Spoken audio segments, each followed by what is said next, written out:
Good evening, everyone, and welcome to episode 49 of the Town Social. Nearly the magic 50. We've got a derby day bonanza to talk about. Town versus Leeds.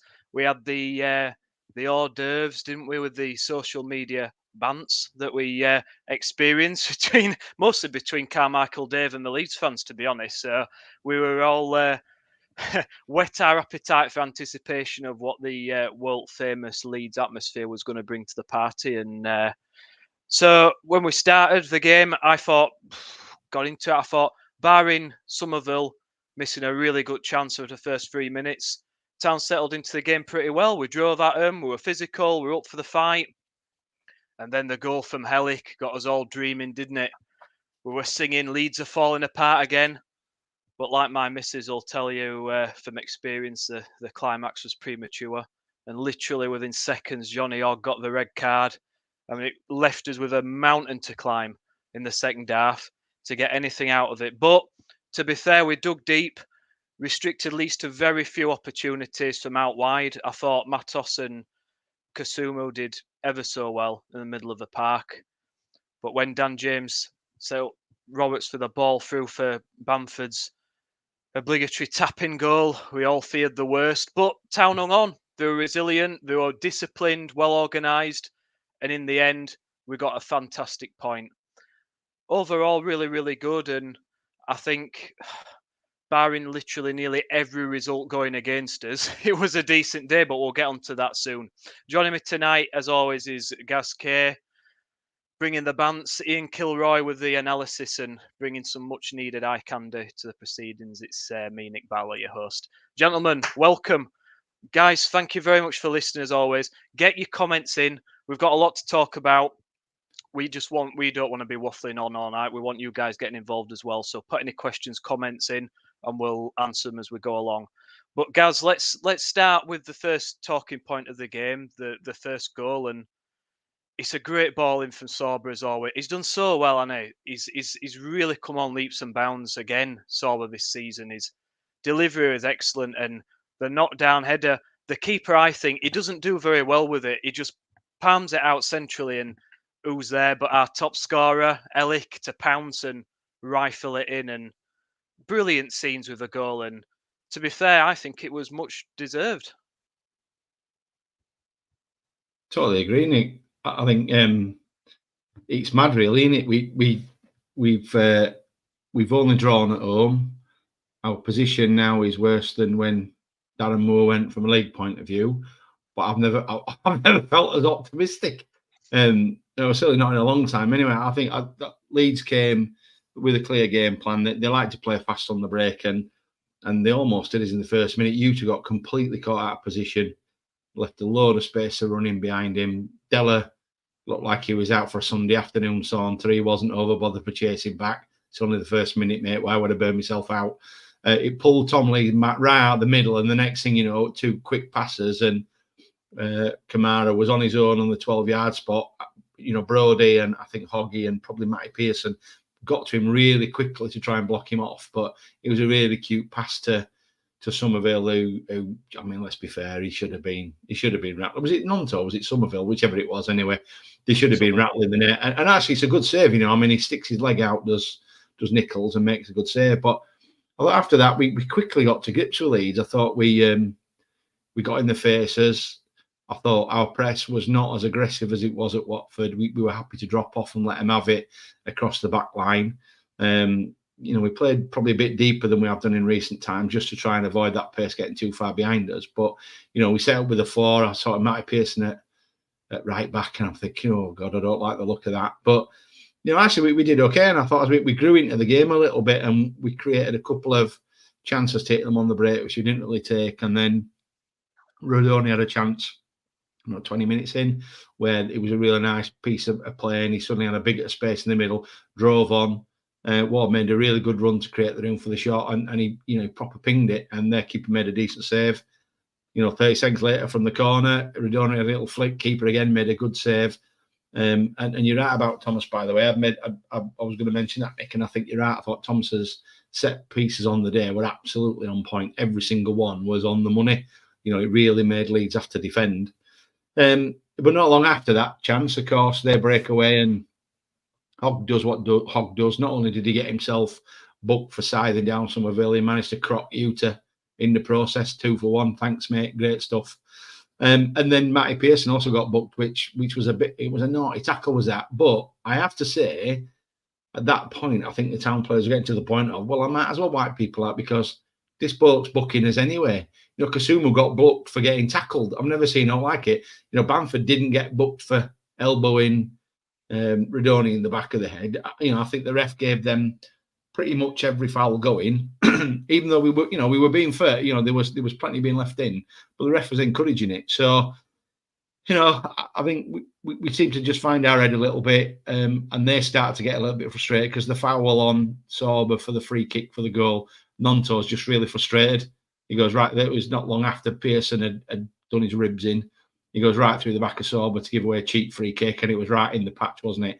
And you're right, Nick. I thought Ward's header was a super header. Keeper makes a meal, but you know we've now got the top goal scorer in the championship. Well, if you're looking at defenders, anyway, we've got the top defenders goal scorer in the championship.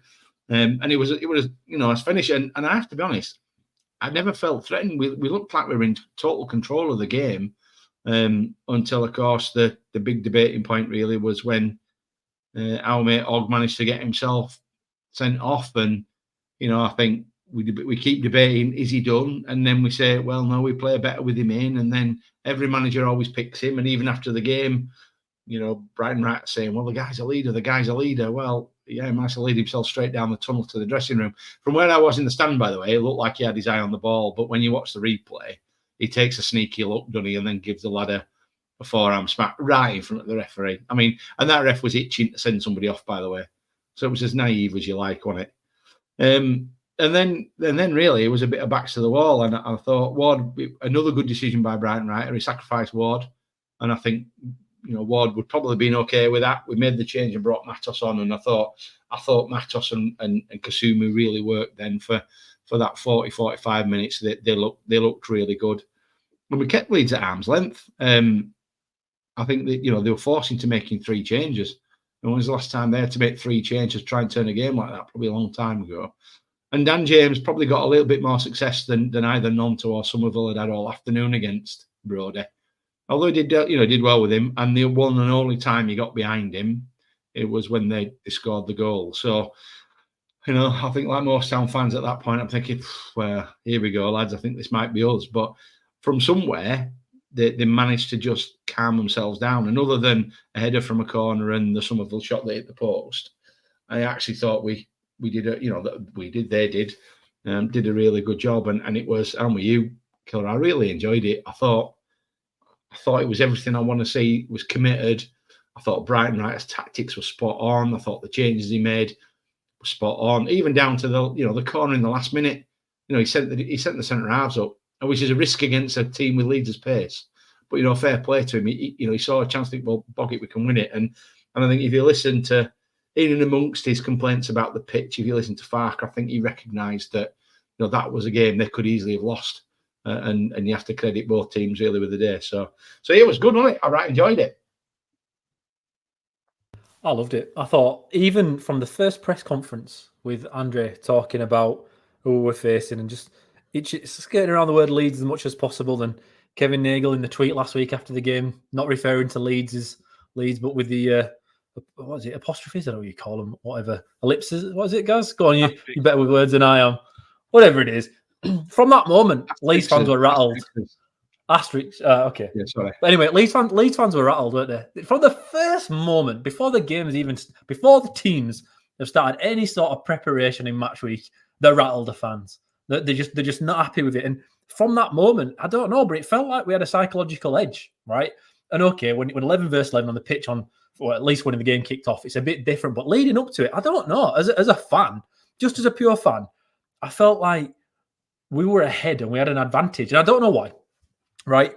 And remember last week, we did talk about a 1-1 being a moral victory. And it does feel like that already, doesn't it? Okay, and like you said, the results by 5 o'clock Saturday left a bit of a sour taste in the mouth. But it'd be much worse if we'd have come out with a defeat, because we'd be in the relegation zone by now. As it happens, we're 1 goal away, because if Stoke had got a 3rd goal, I think that would have pushed us into the bottom 3. But playing like we're playing at the moment, and playing like we played against Leeds in that first 45, and the character we showed in the second Second 45, there's no real worry there for me. I thought the team selection was right. I'm a big fan. We spoke about this a few times on the pod in regards to Pearson starting at right back, and in certain games, I'm a big believer, as David Wagner was, that you need to have your captains and your leaders on. And now Pearson as a right back isn't the strongest. He's he's physically the strongest, but he's not the best option right back. He's not the fastest guy, but he's not going to give much away. The goal did come from him getting the wrong side of Bamford, but you're going to get little mistakes like that when you do play him there. But over the course of the game, I still think you benefit more. He's lucky to be on because that was a stonewall sending off when he's gone through the back of their lad. But you know what I like about that, Gaz? Now you see you smiling at this, right? You can tell Brighton, right, has told us, right, it's a derby. Leave a bit of extra. Go on, give him a bit of something. Go on, give him a bit of a whack. Pearson's gone straight foot back of him, got away with it. Johnny Ogg's done something so fucking stupid.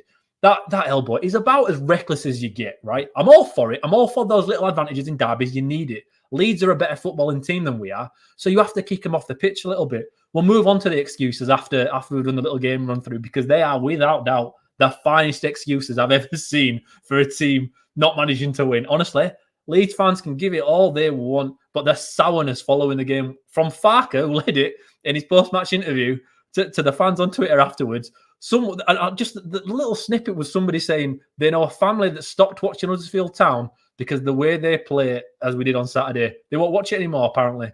I thought it was fantastic football. I'm all for that kind of football. If you're not as good as Leeds, Town are never going to be as good on the ball as Leeds when they've got the parachute payments and players like Dan James, players that have cost tens of millions of pounds. Of course, we're not going to go head-to-head technically in possession-based football. We're just not going to do it. It'd be stupid to do it.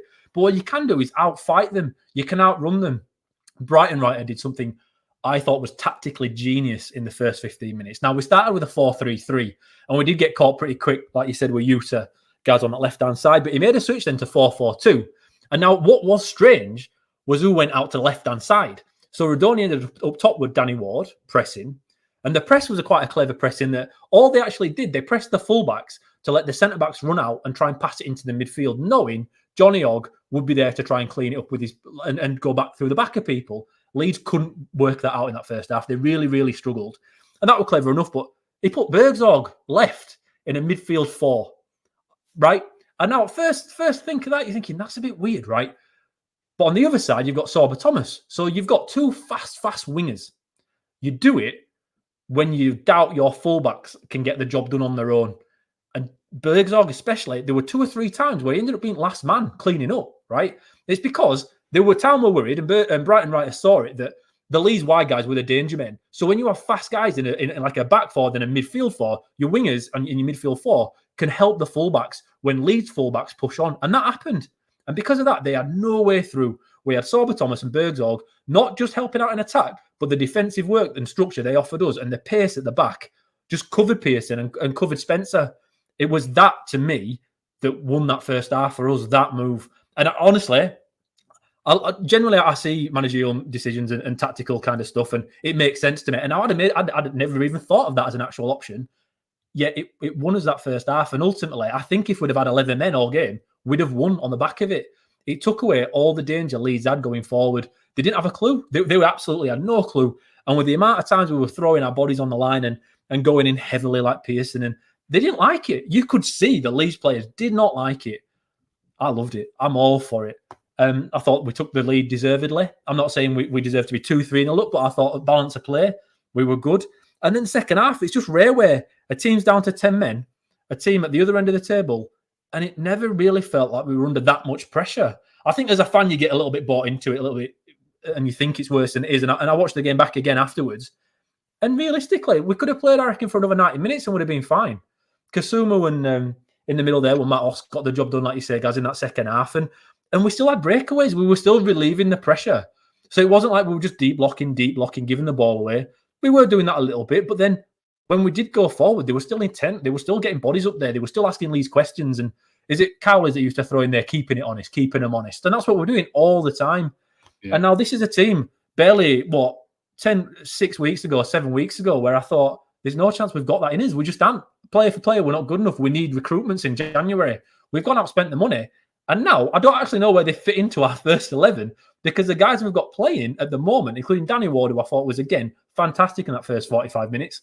He's how old is he now? 34, 33, 34. He looks faster than he's ever been. His movement on Saturday against a good back line of Leeds United, who've only, I think, with their centre-back pairing, they average 0.25 goals a game.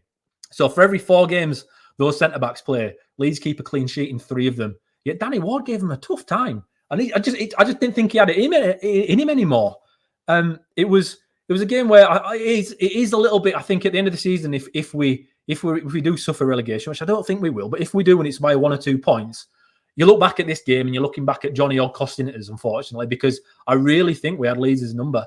And I think with 11 men that have really, really struggled against us, especially in that second half where you on the look, they have to chase the game, you get your fast guys on, and you hit on the counter, just like we did against Sheffield Wednesday when we got 1-0 up.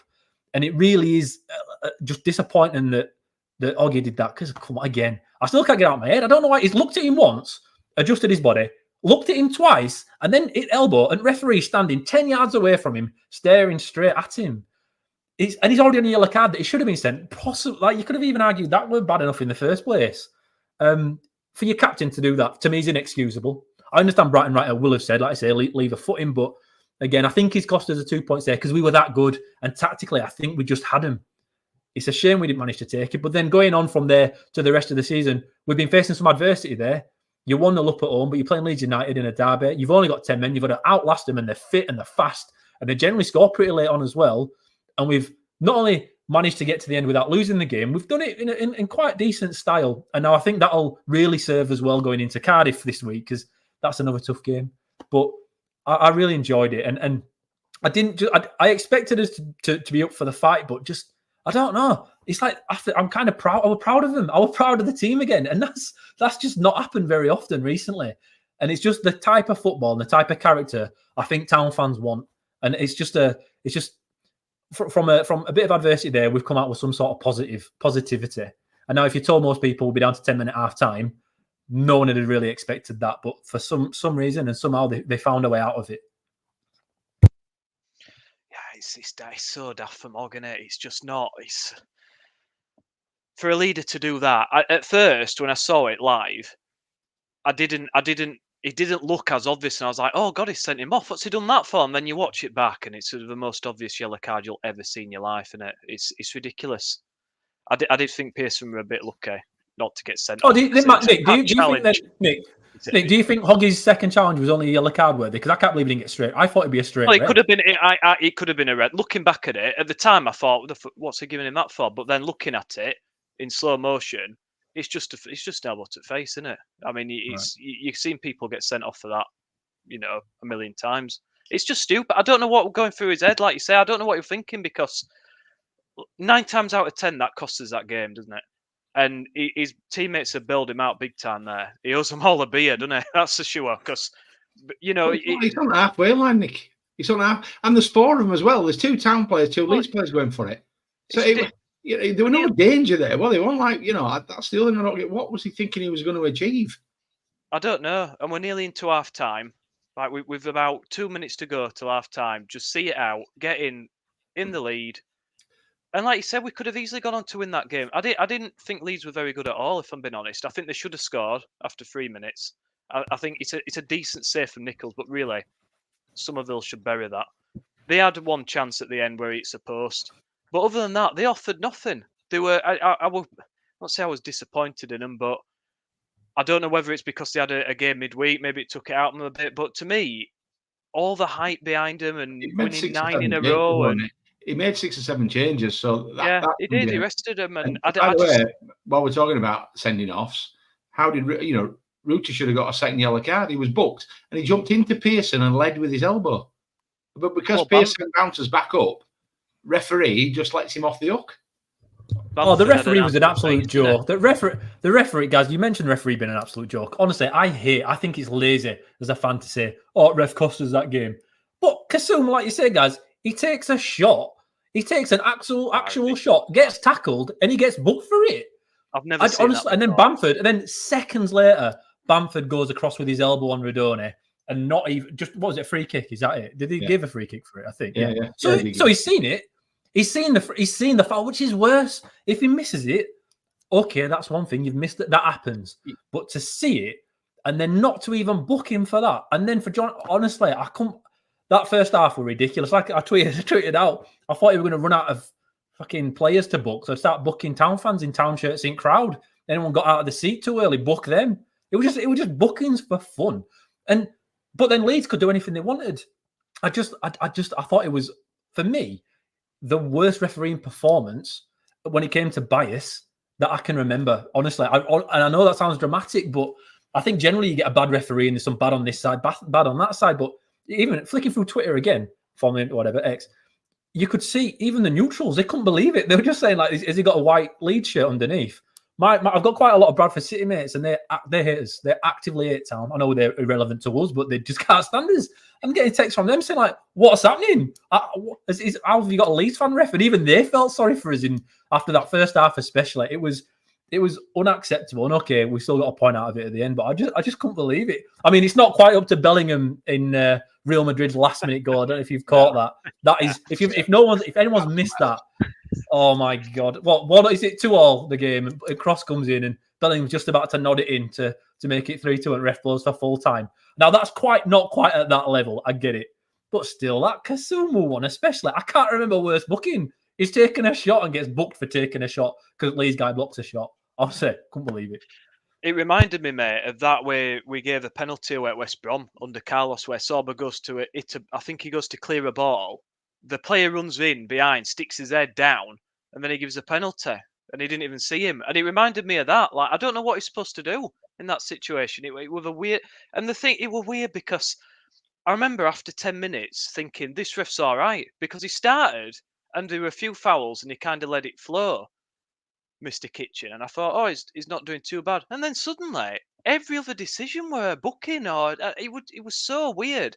It changed within minutes, and it was like it almost like snapped and thought, right, I don't know whether the occasion got to him or I don't know, but literally nearly every foul seemed to be a yellow card.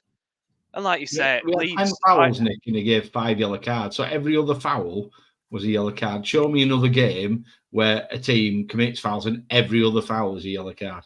It's madness. Leeds committed more fouls than us, and Bamford shoved an arm into someone's head. Didn't even get anything. Nonto committed 5 fouls and didn't get booked. Yeah, he did. And every corner, Nonto were trying. Every single.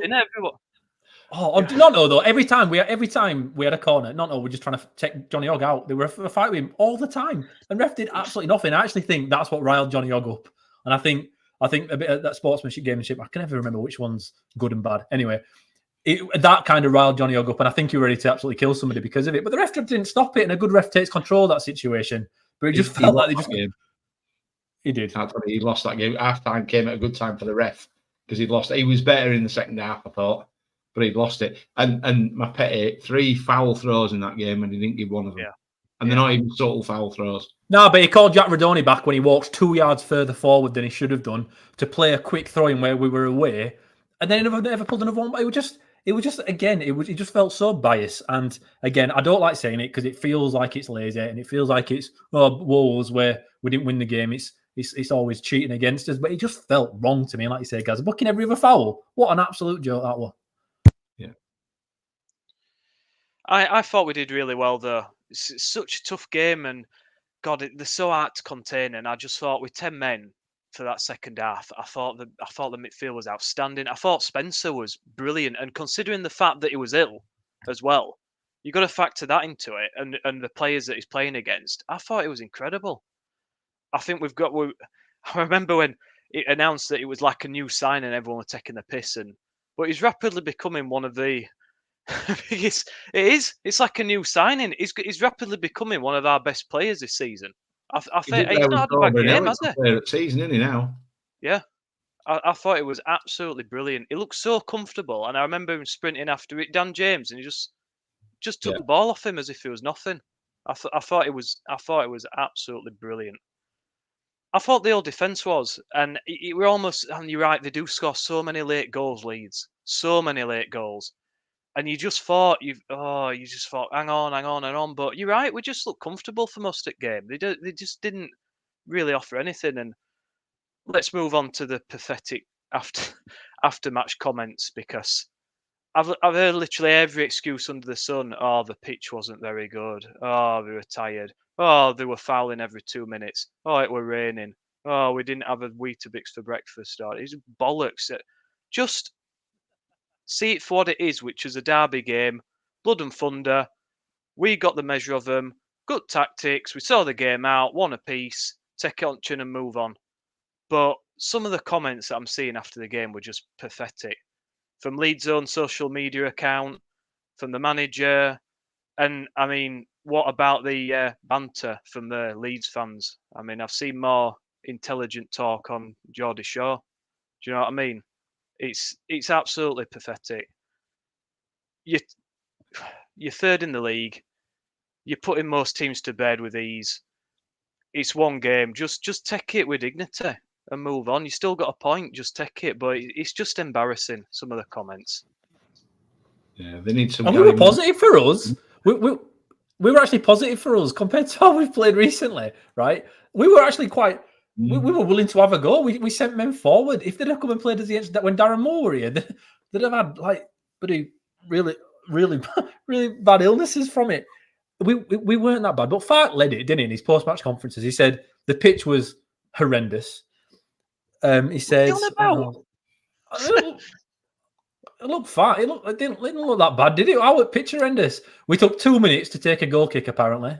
Right? Oh well, all right, whatever. Like you said, the turnaround in the game, and the ball was in play for what 22 minutes in the first half.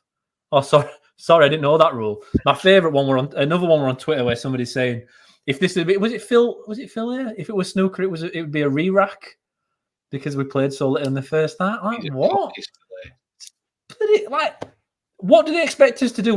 Go play open football and get battered? Is that what they want us to do? Do they expect us to come over and give you a fair chance? Right? What an absolute joke! They were outthought with going to this game, Leeds. And it's very hard to admit where you've just been outthought. You were outthought and outfought.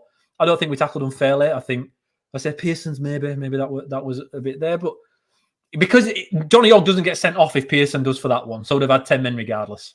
It'd have been a different thing if that had happened. So you can't say, you should have had 9 men and gone from there. But the sour grapes was next level. It was absolutely next level. I don't think it'll cost them promotion. I think Leeds will canter away and finish top 2 because everyone else seems to be falling away. I think we're better than what the table suggests. And I think most teams playing us for the rest of the season won't have it as easy as they'd have expected to. I don't think it's a bad result for Leeds coming to our place and drawing. It's just nice that we cost them that 10th win in a row. I think we ain't got many things to celebrate this season, but it's one that we can just smile about a little bit. But would it be a club record for them as well? Wouldn't it be 10 wins in a row being a new club record for them as well or something? Yeah. So that's quite sweet, isn't it, that we stopped that happening? I mean, some of the nonsense. And I've said this all sounds like sour grapes, doesn't it? And we're just having cheap shots. But I mean, their fans were absolutely abysmal. Honestly, they had a match on together when they kicked off, and then they didn't make another noise until we scored. They were absolutely pathetic, their fans. And actually, they were grumbling. They were more grumbling than they were supporting the row. It's a team that have won 9 in a row. You think their fans, all right, they've gone 1 down away from home, but we're bottom of the league. You think they'd just be encouraging them, saying, come on, lads, you can still get this, you can still win it. Not a peep out of any of them.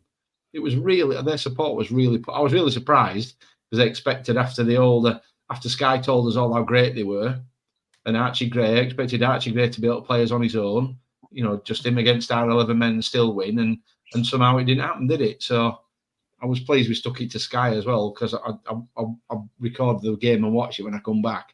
And like during the warm-up, the interviews at the beginning, like we weren't even playing, like Leeds were playing themselves. Not even a mention of Huddersfield. So they all expected us just to turn over, didn't they? They just expected us to roll over. They could come steamroll to a 2-3-0 victory and move on to the tougher games. And I think the Leeds fans were as poor as you say, Gaz, because they were outplayed on the pitch. You could just sense it. It was just there.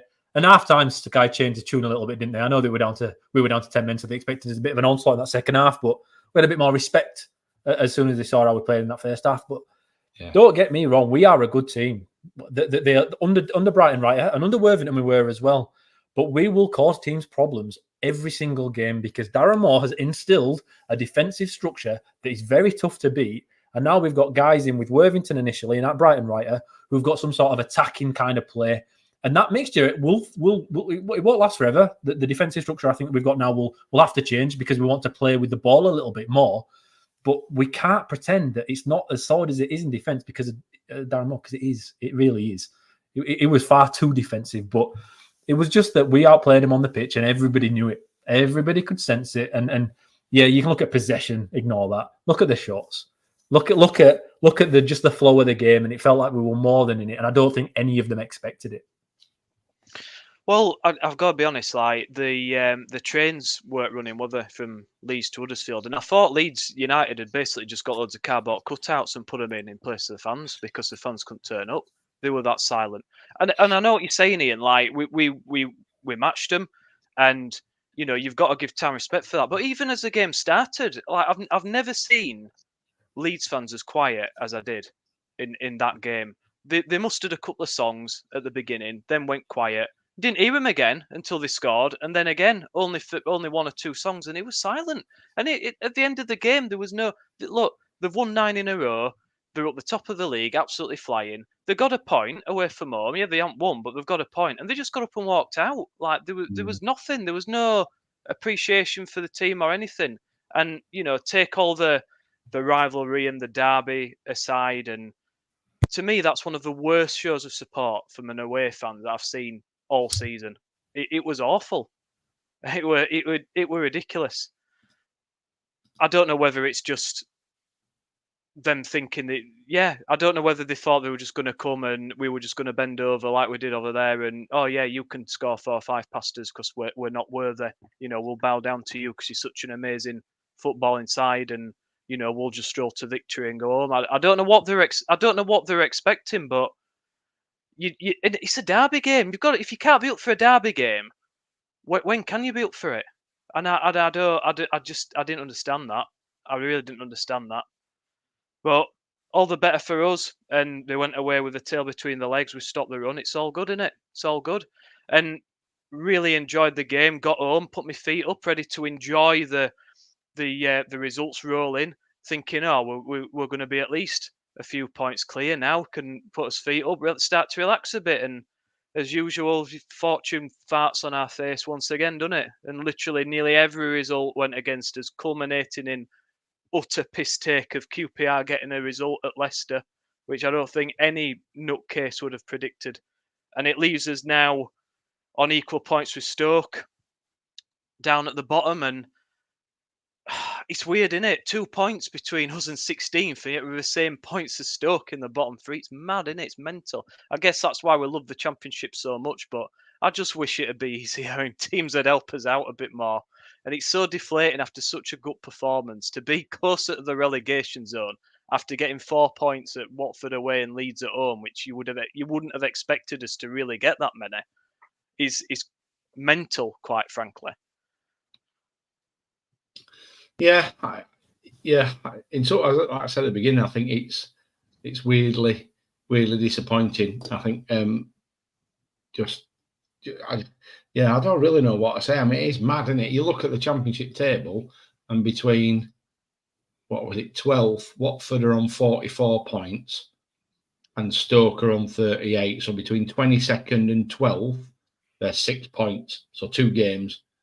And then Wednesday are on 35 points. Between them and 16th, there's only 4 points. And there's 1, 2, 3, 4, 5, 6 clubs on 38 or 39 points. And when you look at the form tables, actually some of the teams in the rich vein of form are those that are down at the bottom. So you've got QPR 5th in the form table, Sheffield Wednesday 6th, we're 9th. But then you look at the other end, Rotherham a stone cold bottom, as you would expect. Watford a second bottom, but I think they've got enough in the bag already.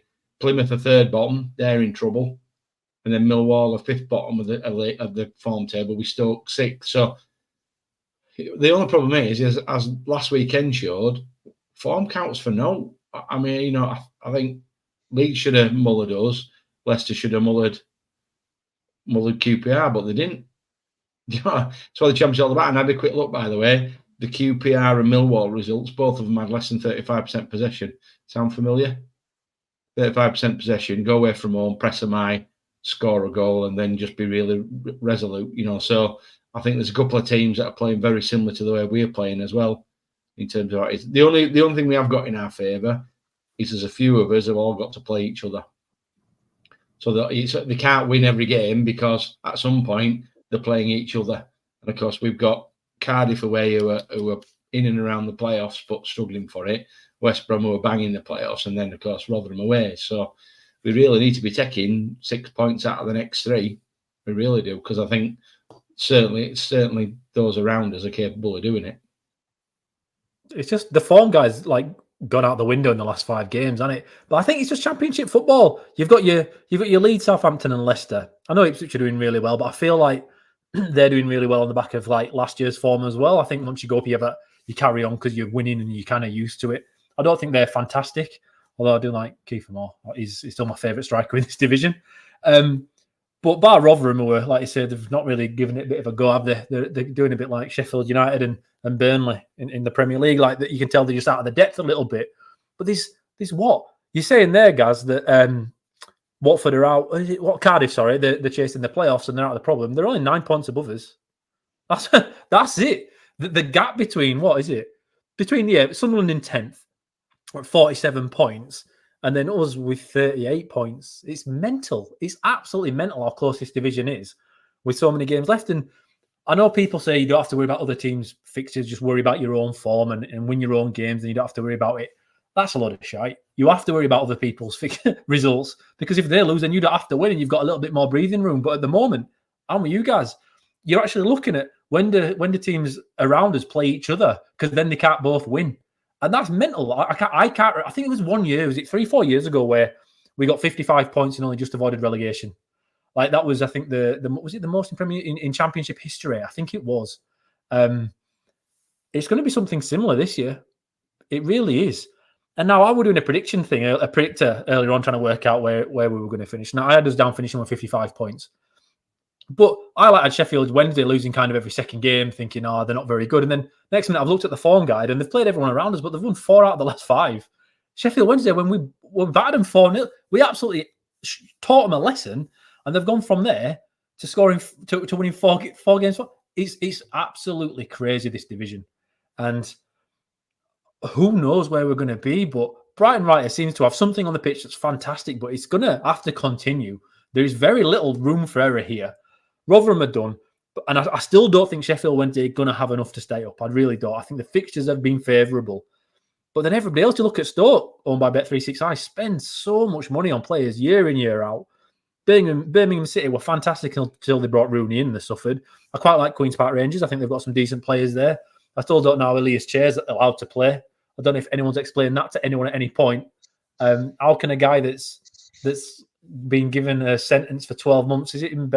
Where was it in Europe? Yeah, he smashed in a lorry driver with a brick in Belgium. Apparently, how is he still playing? How is that? Apparently, the excuse is they didn't know that the hearing was actually a trial. So when it turned out to be a trial, they convicted him in absentia. But I mean, that bloke will have the best lawyers money can buy. As if he didn't know it was a trial and they were gonna prosecute him with that hearing. What a load of nonsense! But the EFL allow him to play on. They deduct people points for taking a dump, don't they? These days you've got, and I condone Keane at it, by the way, but the lad's got a ban. Ivan Toney got banned for doing some better for 18 months. This bloke's caved somebody's head in with a brick, and he's convicted, by the way. And he's allowed to carry, and he scored one, and he scored the last game and set the winner up in the previous game. QPR don't stay up. QPR do not stay up without Elias Chair. If he isn't playing, they don't stay up. He's that important in their system that without him they won't stay up. He shouldn't be playing, but he is, and that's what we're up against. Though you're up against teams around us, players like that. Blackburn have got Schmozic or whatever it is, and I think he's going to score them out of. He's going to score enough to keep them out of trouble. I don't think very often do you get the top goal scorer in the division getting relegated. It doesn't really happen. I thought Plymouth would drop after Schumacher left and took half of the players to Stoke. Didn't happen. It's just a division where you just can't. You look at, like you say, we went to Watford and beat them comfortably, and then all of a sudden we're still quite a fair way behind them. I just don't get it. I don't get how this season's going to go, but we're going to have quite a few wins between now and the end of the season. Fortunately, our fixtures are pretty favourable for us. We've kind of got through this sticky patch. We thought we'd barely take 3 or 4 points out of the last four or 5 games, and we've done much better than any of us expected. But thank fuck we have, because we've needed it. We have needed the results that we've got. And Johnny Worthington just give us that chance to stay in this division. But it's crazy. But what is positive is that now under Brighton writer, every game that we go into, it feels like we have a chance. It don't feel like the throwaway games anymore. It don't feel like, we're not going to get anything down there, so let's just forget about it and rest players for the game after. And I'm already looking forward to Wednesday. Now I'm going to drive down. I'll be very tired, I reckon, when I get home at 4 o'clock in the morning. I'll probably regret it at that point, but it takes me a lot to be asked to go to a game like that, and I've kind of got the belief back again. So I can't be the only one. But we need results. We need results because everybody else is getting them too. I think we're going to need them because I would have said a month ago, I would have said 50 points would comfortably enough. Wednesday and QPR were so dire at the time. I thought 50 points would be enough. And what we're on 38, we've got 11 games left in which we play Millwall, QPR Wednesday. Rotherham, Stoke, Millwall, and Birmingham. So we play out of those 11 games, we play 4 that are directly in and among us. You win them 4 games, that's 50 points. But I'm with you. I think 52, 53 points is going to be needed this year, which then means you've got to win at least a couple of the other games. And, I don't want to be going to Ipswich on the Ipswich promotion parade, won't it, on the 4th of May. I really don't want to be going to that game having to get something. I really, really don't. So we need to win and win early, in my opinion. Do you think four wins would be enough, Gazzy? We're at 38 points, right? So what's 4 wins? 12 points. That's 50. It's not going to be close, is it? I think 55. I think it's going to be 55 again. I think it's going to be a lot of wins. I think 4 wins, 2 draws will be enough. I think 52. Because the thing is, guys, as well, that they've all got to play each other, so they can't all win. There's still a lot of games where they're playing each other. So I don't think it'll be 55. I think 52 might just be enough. And Rotherham concerns me away because if it's one thing Huddersfield Town do best, it's just yeah. Well, he's frozen. But really, we have to win that game. We have to win that game. There's no excuses there. It'd be great if we could get a result at Cardiff, but Cardiff are a funny side. They've won the last 2, but then you might say they've no to play for. But then does that give them more freedom if they've no to play for? Do you know what I mean? So there's so many variables. But I know what you're saying, Ian, with Sidmonics, but I'd be worried if I were Blackburn because honestly, like they've dropped like a stone this year. They're not very good at all. Plymouth have only won once out of the last 6 games. So I mean, they've both got players that can score goals. That's the thing. Sismonics and Whittaker, but you look at the form and it ain't great. And you look at our form and QPR's form and Wednesday's form, it's tons better. I think Wednesday the goal difference will do them because it's abysmal. I tell you, also dropping like a stone. By the way, Sunderland have lost their last 4 games. They're in an absolute melee. They're in an absolute downward spiral as Sunderland. We talk every year about somebody possibly just appearing out of nowhere. Could be them, and they've lost Jack Clark for 6 weeks. And let's be honest, their tactic is give the ball to Jack Clark, innit? Yeah. And then see what happens. They're in a world of trouble. Don't write Watford off either because their form's abysmal as well. Yeah. So basically what we can say is Leicester, Ipswich, Leeds and Southampton are safe. West Brom are probably safe. Norwich are safe. Hull are all right. And everyone else is in trouble. Is that where we're at? 17 I would say I think our top quality discussion has got to the point of everybody from 5th down is in the shit. Yeah. I would say anyone from 12 down could be in it, though. It's not unfeasible. There's only 6 points. There's only 6 points in it. You've only got to lose 3 games in a row. The form that the others are in, you're right in it. And it's very, very hard when you get on a bad run late in the season to get out of it. You see teams take a dip, but then they suddenly pick up again, don't they? I mean, like this... Harris is coming at Millwall. I don't see Millwall dropping back in now. I think they'll be fine. Birmingham, I'm not sure. They had a bit of a mini revival, but they seem to be struggling a little bit. It's great. I mean, this is why we love the Championship. I just wish we weren't bloody in it all the time. Down at the bottom, I wish we were just mid-table, for once, drama-free. But it ain't going to happen, is it? So it's interesting, but I mean, that brings us on to looking ahead at Cardiff. By the way, guys, if get your comments in, tell us who you think is going to be in the bottom 3. I think Rotherham. I think Wednesday will be in the bottom three because of the goal difference. Although they're doing a brilliant job at the moment, and I'm going to stick my neck out and say I think Blackburn will drop in because I just don't think they're very good at the moment. I've no idea what the fixtures are for these teams, but my money would be on somebody like Blackburn getting sucked into it and then too late to do anything about it. What do you guys reckon? If you had to stick your neck out, what do you think is going to be that bottom three? Definitely Rotherham. Cheers, guys. Big call. Nice You one. know me. I'm always one to court controversy. You know that. I'll just have a look at Blackburn's fixtures out of interest. Oh well, Wednesday. I think Wednesday will struggle. I think Wednesday, and I hope it is. I just Stoke. I do think Stoke will drop. I think they're the one. I tell you what, just talking about Blackburn, they've got Millwall, Plymouth the next 2 games, and then they've got an absolutely horrendous run: Middlesbrough, Blackburn, Sunderland, Southampton, Bristol City, Leeds United when Chef Wednesday, Coventry and Leicester on the last day. That is a horrendous bunch of games, isn't it? See, listen to me. I told you. I knew you. Just because you wear a teddy bear jumper, mate, don't mean we shouldn't take you seriously. Fuck it, who knows? Mate, it's mental, isn't it? What do you reckon, Ian? I'd go Stoke, Sheffield Wednesday, and Rotherham. I think Rotherham are more than done. More than done. That's ridiculous. Of course they are. They're basically relegated now. What, 20 points behind, 19 points behind, with a goal difference of like minus 4,000.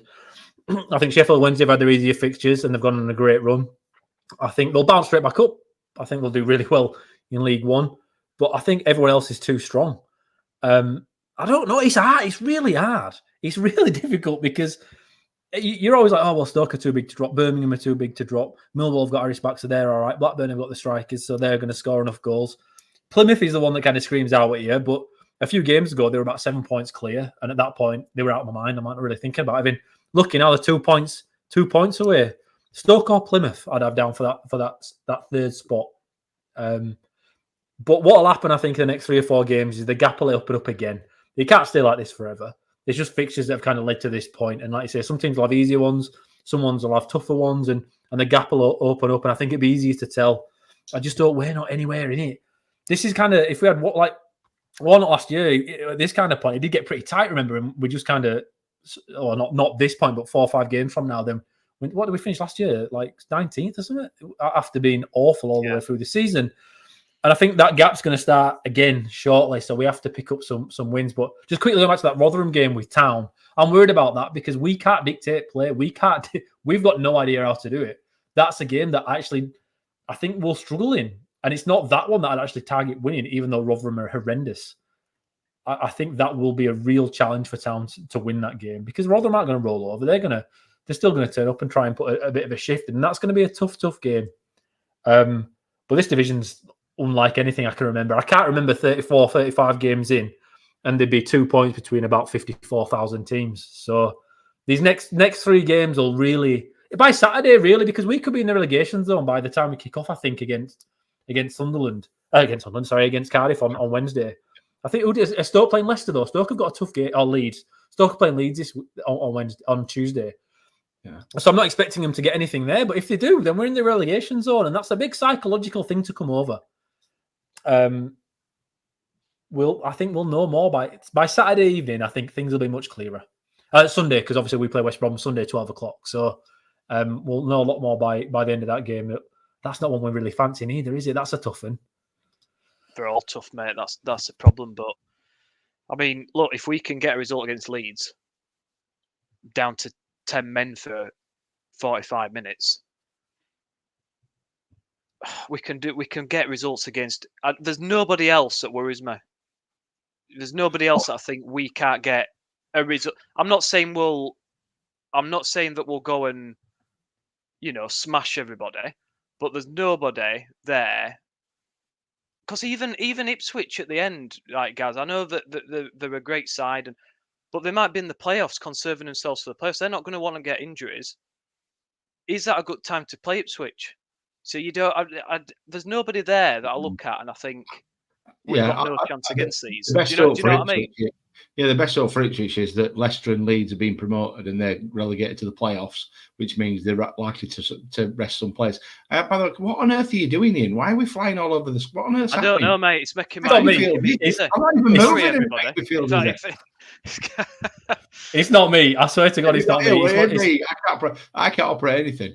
But I don't even see Andrew Moore in the chats, but it thinks it says Stoke have got Leeds, Preston, Norwich, and then Hull, and then us. That's good knowledge, Andy, by the way, I have to say. And that's a lot of banana skins. And he's not wrong. And I guess that's a really good example of what you're saying, Nick, isn't it? That actually everybody else who are looking at their own games like we are, going, well, there's 4 games there I'd like to win, but I don't know about the other 7. Yeah, it's so difficult to predict, and I personally think we'll be absolutely fine. And looking at the way we play, I mean, bloody hell, if it were Darren Moore, I'd say we were down. But the way that we're playing under Brighton Writer, we're organised, well drilled. We're having a go at sides, and we're scoring goals. You know, we've scored a goal in every game this season. This year. That's the funniest thing Chris Allen's ever said, by the way. Sorry, Nick. You don't know. I know Chris. I think you know Chris, don't you? And that's the funniest thing he's ever said in all the years I've known him. Because I don't know what you're doing, Ian. Stop it. What's going on? It's going mental. I don't know. It's crazy times. If this doesn't boost our YouTube viewing, I can only apologise for people watching this because it's a horror show at the moment. I've no idea what this is doing. I just hope it's not me that's done it. We're back normal. Right, let's hope it stays that way. Cardiff, we'll wrap this up before it goes mental again. How would you set up for this one? Obviously, no Johnny Ogg. Is that a bad thing for this? Because maybe, because to me, like Matos and Kasumu were class. So we've got good energy, really, really tenacious in the midfield and not allowing people to play, not allowing any time on the ball. I think that's just what you need away from home. And to be honest, I'm quite happy to go with that into Cardiff. And I say we just go with no fear. We attack them and see what we get. Because again, it's another game that you'd probably say was on paper really tough, not expected to get anything, but kind of neat to, don't we? Looking at where we are. So, yeah. How would you guys set up? Well, they've won the last 2 games, haven't they, Cardiff? They beat Stoke and then they won in the 7 Estuary derby, or I don't know whatever they call the Bristol and Cardiff derby. I don't know what it is. 7 Bridge derby. I don't know what it is. Anyway, they won in that as well, didn't they? Away at Bristol City. So they've won a couple of games back to back, which puts them in a tidier spot than they probably were. He'll go back 4 again. I'm not sure he'll change the back 4. Hellick will come in, and Brody will go left back, Pearson right back. Leeds will play. It sounds like Balker, listening to the press conference earlier, sounds like Balker's still not ready yet. Utah's going for a scan, so that pretty much decides. Although Headley did get interviewed, so whether he's thinking of chucking Jaheim Headley in and putting Brody out to right back, or maybe even going 5 at the back. There's a problem with him, but I do think he'll go with Kasumu and Matos in the middle. And I think Radoni will definitely play. He seems to really like Radoni, doesn't he, in an advanced position. And then you've got to go with Ward and Thomas and Della. So really, the only debate for me is around that back 4/5 as to what he does with them. So hopefully he won't be defensive. Sorry, Ian. I'll be a bit different there, guys. I think I'd be going for pace again. I'd be counter-attacking. I think Cardiff are going to come at us. They're going to cut because again, you've got this arrogance whenever you play away, and we are, regardless of how good I think or we think we are on the field at the moment. People are going to look at us when we come into their house to be beatable, and they're going to have a go. The fans will expect them to have a go. So I'd expect us to be setting up to counter that. I'd actually leave Ward out of this one. I think I'd be going for a front 3 of Della, Sorba, and Josh Karoma. I'd be bringing him back in for this with Radoni as that 10 and that front 4.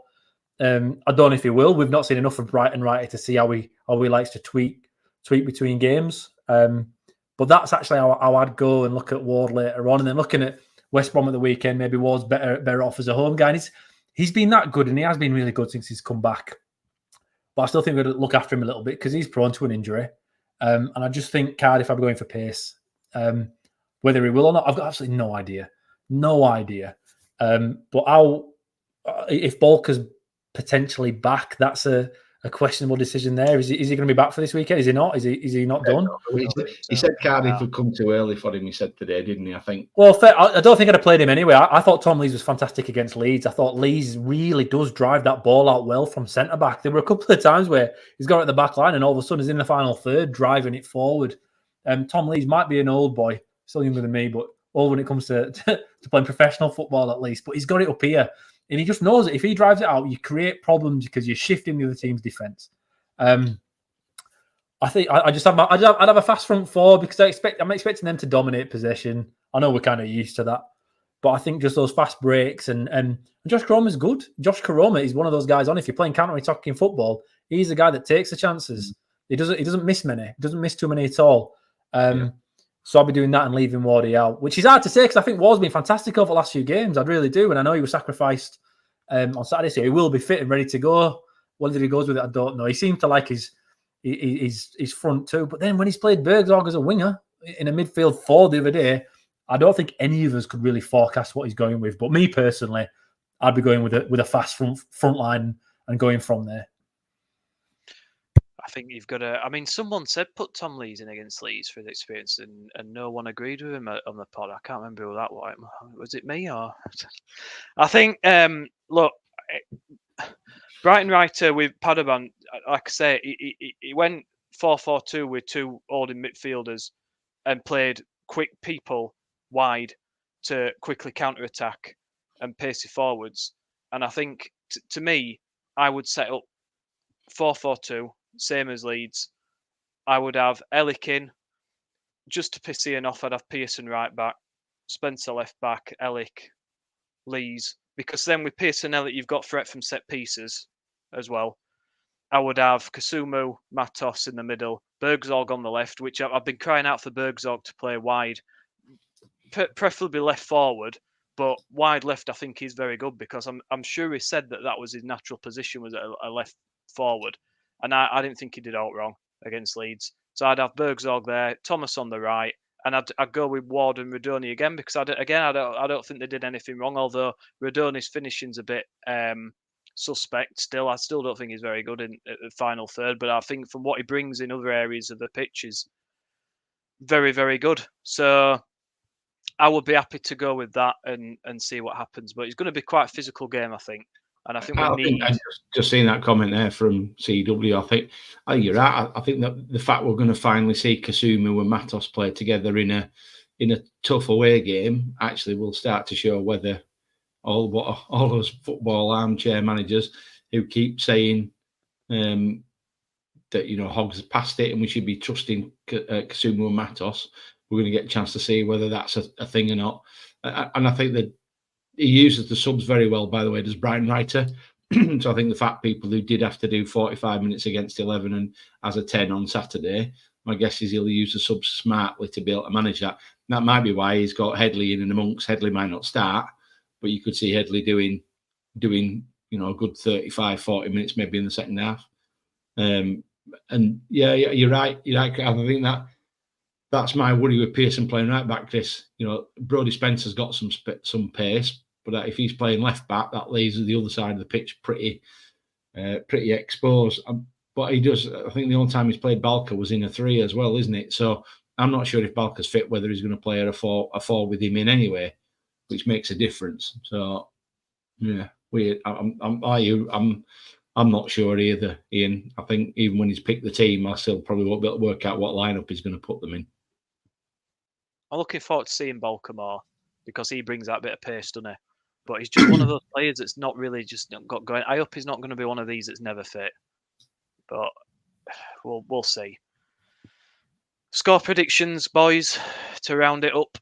What are you reckoning on this one? It's quite a big game, this. I mean, it shouldn't be really at this stage of the season, but to me, looking at... We could be in bottom 3 before this bugger kicks off, so we're probably going to need to get something, aren't we?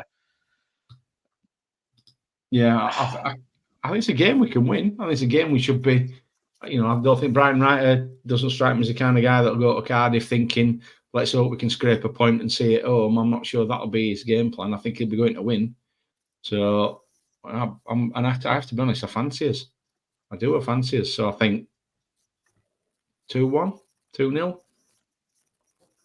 Certainly see us bagging. Yeah, I'd go 2-1, guys. I'd go 2-1 as well. I think they're going to come at us and it'll favour us. Whenever teams come at us, we're normally not that bad. Southampton aside, obviously in that second half, but normally we're not too bad. So I'd go 2-1 as well. I think more from desperation. We have to win because everybody else is doing, and West Brom's going to be tough at home at the weekend. So you're looking at those 2 games, and okay, this is the away fixture, but this is really the one you're going to have a good go at. Yeah, I think it'll play into our hands a bit because I think they'll have to come forward. They're at home against a poor side on paper, so that'll leave gaps at the back for the counter-attack. And if we've got pace on the flanks, I think we can really hurt them. I think we'll hurt them at set pieces as well, especially if we've got likes Pearson, Ellick involved there somewhere, and Lees. So I mean we've scored, like I said, we've scored every game this year. We also concede nearly every game. So the stats will tell you that the likelihood is it's going to be at least 1-1. So I'm going to go on the good side and agree and say that we'll win 2-1. More out of hope because, like you say, otherwise we're probably going to be bottom 3, aren't we? So let's hope we get the 2-1. Well, Andy Moore's going for 3-0 with a Delano. 3-0. I hope he's Has he been right. drinking? I hope so. Yeah. Are you high? Mate, I'll be over I'll the take moon. that all day long. Let's Me hope and you so. both, yeah. Let's hope so. He's due a hat trick, I think, Delano. He's due. He's going to score a hat trick at some point. I'm telling you, that bloke. I think he's brilliant because he's just so unpredictable. He's so direct, and I think he's just a really good fit for the Championship in the way he plays and his physicality. And I hope we've got an option. We've got an option to sign him, haven't we? At the end. And I mean, it'd be foolish not to, I think. So I'm looking forward to seeing more of him. But right, guys, anything else before we wrap up? We've done over an hour there, so I think Ian's like dropping off by the looks of it. I think he's had enough. So I'm just having a bit of a seizure from all changes on the screen lineup, which if you listen to the podcast, you won't be able to understand. But for whatever reason, I haven't moved that fast in about 20 years. Good job we haven't got epilepsy. I need to rest. I can't be on next weekend. I'm going to have to rest after this workout. It needs to it's come just with too much for somebody at my age. Well, to be honest, now Nick's getting signed up for other podcasts. He's probably going to be too tired or too busy to do our next one anyway. Well, yeah, it's not going to be as professional. It's not going to be as eyebrow as this, mate. It's not going to be as intellectually stimulating. So, but no, guys, look, thanks so much for listening. Thank you so much for getting your comments in. It's been a pleasure as always. Thank you, Ian. Thank you, Gaz. And let's hope we get on the right side of things at Cardiff, and then another tough game on the Sunday, is it, against West Brom? So. Yeah. To be honest, at the start Mother's Day as well. Mother's Day. I mean, who thought of that? I mean, way better. You know, what better way to spend it than watching against West Brom and hope. Well, yeah. Well, I do. I'll go. My mum's more of a town fan than I am. Should get her on here. She'll be listening to this probably. Yeah. I mean, 2 tough games, but hopefully we'll get at least 3 points. You were thinking maybe it'll play into our hands having to. You know, we'll kind of know our fate, won't we, when we play both those games, being on a Wednesday and a Sunday. So maybe that'll work to our advantage. Right. Thank you, everyone, for listening, and we'll speak to you after those games. Bye for now.